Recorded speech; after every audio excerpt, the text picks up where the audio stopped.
In a previous video, I brought up the issue of decarbonizing energy transport.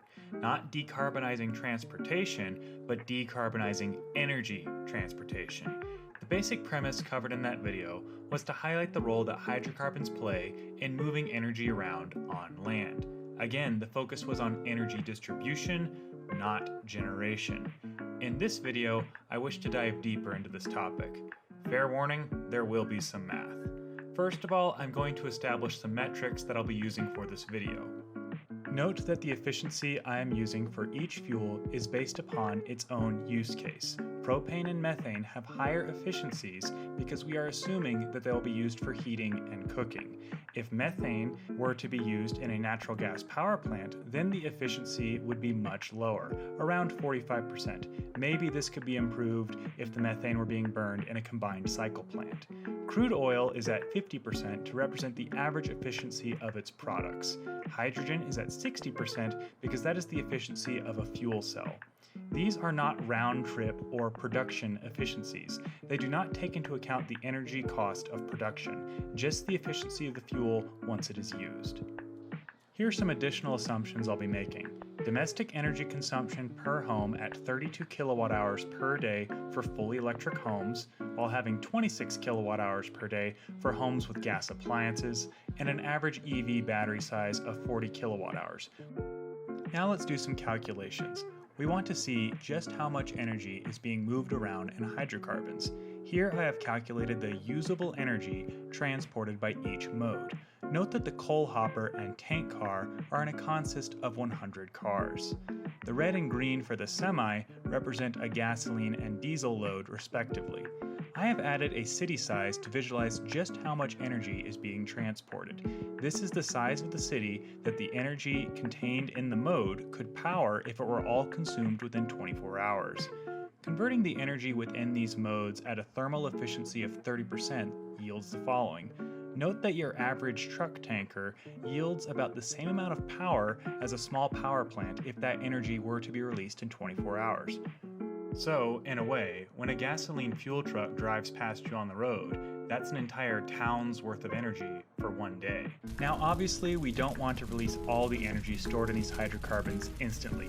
Please don't do that, that's a terrible idea. Philadelphia learned that the hard way. For the sake of this comparison, we are just assuming that the proper equipment is available to convert these hydrocarbons into usable energy. When we look at coal and natural gas, we do need to look at these as entirely vertically integrated supply chains, where the fuel is extracted, transported, and then burned to either produce electricity or, in natural gas's case, used domestically for heating and cooking. Coal and natural gas can be considered to be sources of energy that will be entirely replaced with renewables, while diesel, propane, and gasoline are refined storage mediums that will be replaced with batteries and electrification of the home, rail, and vehicles. It is difficult to visualize what our world will look like as we phase out all of these modes of energy transportation. An important thing to remember is that physical energy transport is discrete. Aside from gas in a pipeline, all of these other modes are finite quantities of energy being transported in a finite period of time. This makes it difficult to calculate just how much additional transmission capacity will need to be built. Homes will be removing their propane and natural gas appliances, water heaters, furnaces, stoves, and even gas dryers.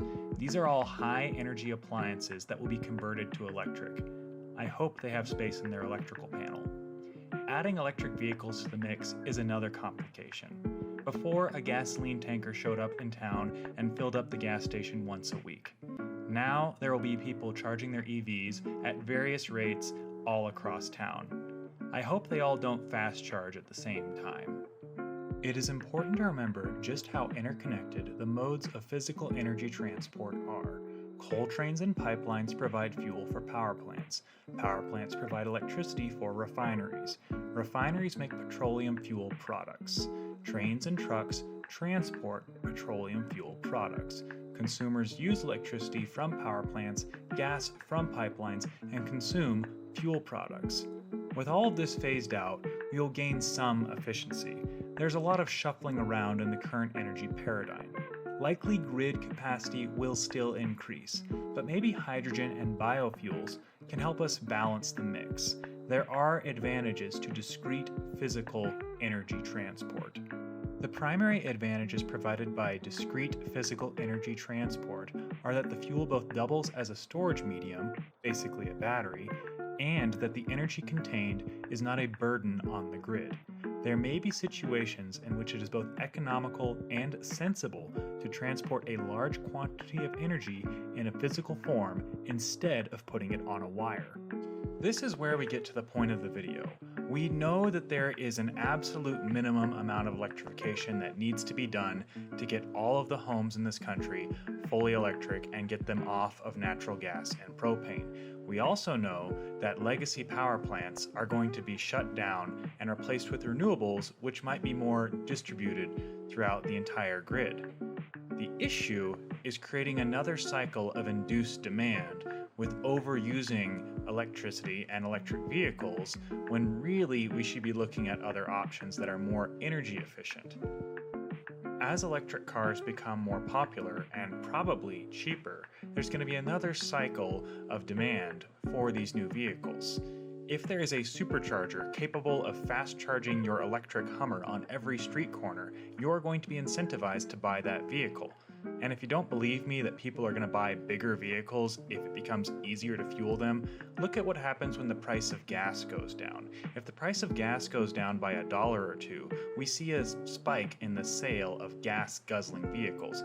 People tend to flock to these larger vehicles when they perceive that they'll be cheap and easy to own for the short term, with very little thought given to how this vehicle will handle if the gas prices rise back up again. So in short, we need to be careful with how much we incentivize the ownership of large high-capacity battery EVs.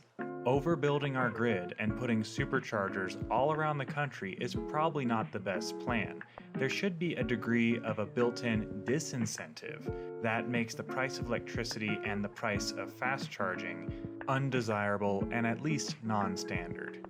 Overbuilding our grid so the handful of people that own large, high-capacity EVs can have a more convenient lifestyle is probably not the best path forward. The best path forward is investing in more energy-efficient modes of public and mass transit.